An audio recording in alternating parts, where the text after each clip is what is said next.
নমস্কার বন্ধুরা, রিমাস ক্রিয়েটিভিটি চ্যানেলের নতুন আরও একটা ভিডিওতে আপনাদের সবাইকে অনেক অনেক স্বাগত জানাচ্ছি। আজকের ভিডিও টপিক হচ্ছে অম্বুবাচী চলাকালীন আমরা কি কি নিয়ম পালন করব, আমাদের কি কি করা উচিত আর কি কি করা উচিত নয় সেই সম্পর্কে জানাবো। আবার অনেকের মনে প্রশ্ন থাকে, এই অম্বুবাচী চলাকালীন আমরা গৃহে নিত্য পুজো করতে পারবো কি পারবো না, তো সেই সম্পর্কে সমস্ত ডিটেলস থাকছে এই ভিডিওতে। তো তোমরা অবশ্যই আমার সাথে থাকো এবং পুরো ভিডিওটা দেখতে থাকো। আর যারা যারা আমার চ্যানেলটাকে এখনও সাবস্ক্রাইব করোনি অবশ্যই সাবস্ক্রাইব করে আমার পাশে থেকো, আর পাশে থাকা বেল আইকনটা অবশ্যই অন করে দিও।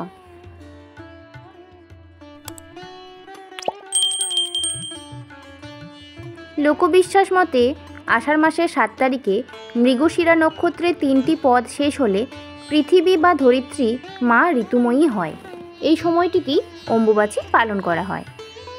অম্বুবাচীর দিন থেকে পরবর্তী 3 দিন পর্যন্ত কামাখ্যা দেবীর দুয়ার বন্ধ থাকে ও এই সময়ে কোনো ধরনের মাঙ্গলিক কাজও করা যায় না।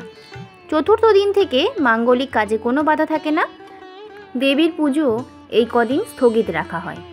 শাস্ত্রমতে 3-4 দিন যে কোনো দেবীর মন্দিরকে পর্দা দিয়ে আড়াল করে রাখা হয়। বন্ধ থাকে পুজোর সব আচার নিয়ম। একেই অম্বুবাচী তিথি বলা হয়ে থাকে। এই কদিন ধরিত্রী রজস্বলা হন। হাজারো নিয়ম থাকে এই সময়। বিবাহিত কিংবা অবিবাহিত অথবা বিধবা যারা রয়েছেন তাদের সঙ্গে সঙ্গে সামাজিক বেশ কিছু নিয়ম মেনে চলা হয়। বিশেষ করে এই কদিন কামাখ্যা মন্দিরে থাকে জোরদার আয়োজন। কথিত রয়েছে কামাখ্যা মন্দিরের দেবী অর্থাৎ সতীর গর্ভ এবং যোনিমুদ্রা পড়ে। এই কারণে অম্বুবাচী উপলক্ষে এখানে যজ্ঞ তন্ত্র আচার নিয়ম হয়ে থাকে। মেলা বসলেও মন্দির থাকে বন্ধ। নাট মন্দির চত্বরে নামগান হয়ে থাকে। বেশ কিছু অতীতের মাহাত্ম্য রয়েছে এই ক্ষেত্রে। অসমের বাসিন্দা নীলাক্ষী বর্মন বলেছেন, বহুদিন আগে নাকি এই সময় মন্দিরের দরজা নিজে থেকেই বন্ধ হতো, আবার তিথি ছাড়ার সঙ্গে সঙ্গেই নিজে থেকেই খুলে যেত। এমনকি এও শোনা যেত তিথির শুরুর দিকে দেবীকে নতুন বস্ত্র দেয়া হতো। 3 দিন পর সেই বস্ত্রের পূর্ব রং আর থাকতো না, সেটি লাল রং ধারণ করত। তবে এখন সব অতীত। যুগ পরিবর্তনের সঙ্গে সঙ্গে অনেক বদল এসেছে। এখন জেনে নেওয়া যাক অম্বুবাচী তিথি চলাকালীন কি কি করা উচিত নয়। প্রথমত, অম্বুবাচী তিথি চলাকালীন শুধুমাত্র দেবী মন্দির নয়, বরং বাড়িতে কিংবা মঠ যে কোনো কোথাও এই নিয়ম মানতে হবে। বেশ কিছু কাজ এই কদিন করতে নেই। প্রথমত, গাছে হাত দেওয়া, নতুন গাছ লাগানো এবং কৃষিকাজ না করাই ভালো। এই সময় হালও ধরতে নেই। বিশেষ করে অবিবাহিত মেয়েদের গাছে ফুল তোলা নিষিদ্ধ। এই সময় বাড়িতে কাঠের সহযোগে আগুন জ্বালানো একদমই উচিত নয়। খোলা আকাশের নিচে এই কাজ করবেন না। নতুন বস্ত্র পরিধান করাও ঠিক নয়। সার্টিন কাপড় একদমই পরবেন না। নখ কিংবা চুল কাটবেন না। নদীতে স্নান করা কিংবা খোলা জলাশয়ে স্নান করা উচিত নয়। এই সময় মন্ত্র সহযোগে পুজো না করাই ভালো।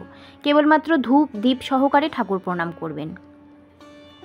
এই সময় বাড়ি বা জমিও ক্রয় করতে নেই। আর এই সময় কোনো সাপকে কোনোভাবেই আঘাত করতে নেই। বিশেষ কোনো প্রয়োজন ছাড়া কোথাও যাওয়াও উচিত নয়। পুজোর আসনে বসবেন না। তবে যদি গুরুমন্ত্র থাকে কিংবা শক্তিমন্ত্র থাকে সেটি বেশি করে জপ করবেন। শুধু জপের আসনে বসবেন না। এই কদিন ব্রহ্মচর্য পালন করতে পারেন। আহারে নিরামিষ অনেকেই খান, তবে সদবাদের ক্ষেত্রে একটু আমিষ পদ খাওয়া ভালো। ঠাকুরের মুখ লাল কাপড়ে ঢেকে রাখা উচিত। শঙ্খ কিংবা কাঁসর ঘণ্টা একেবারেই বাজাবেন না। মাটি খুঁড়ে কোনো কাজ করবেন না। লোহা পেটাই কিংবা লোহার জিনিস আনবেন না। 3 দিনের নিয়ম কিংবা তিথি কেটে গেলে তারপরে বাড়ির সমস্ত কিছু পরিষ্কার, ঘরে গঙ্গাজল ছেটানো করতে পারেন। তবে যেই দিন তিথি ছাড়বে সেই দিন কোনো অবিবাহিত মেয়ে কিংবা সধবাদের সাবান বা শ্যাম্পু করা উচিত নয়। ঠাকুরের জায়গা সম্পূর্ণ পরিষ্কার করুন, তার কাপড় বদলান, আসনের কাপড় বদলান। এই কদিনের পর মঙ্গল ঘট বসাতে পারেন। পুজোর আগে 3 বার শঙ্খ বাজিয়ে নেওয়া ভালো। এখন জেনে নেওয়া যাক অম্বুবাচীতে কোন কাজ করলে শুভ ফল মেলে। প্রথমত, যত বেশি সম্ভব এই সময় ইষ্টমন্ত্র জপ করুন। এই সময় গুরুদেবের পুজো করা যাবে। যাদের গুরু মহিলা অথবা গুরুমা তারাও এই সময় পুজো করতে পারেন। এই সময় দেবীর মূর্তি লাল কাপড় দিয়ে ঢেকে রাখুন। আর অম্বুবাচী চলাকালীন আম আর দুধ সেবন করুন। আজকের ভিডিওটা এইটুকুনি ছিল। আশা করছি সকলের খুবই উপকার হবে। আর ভালো লাগলে একটা লাইক কমেন্ট করে পাশে থাকবেন। ধন্যবাদ। পরে আসছি নতুন ভিডিও নিয়ে।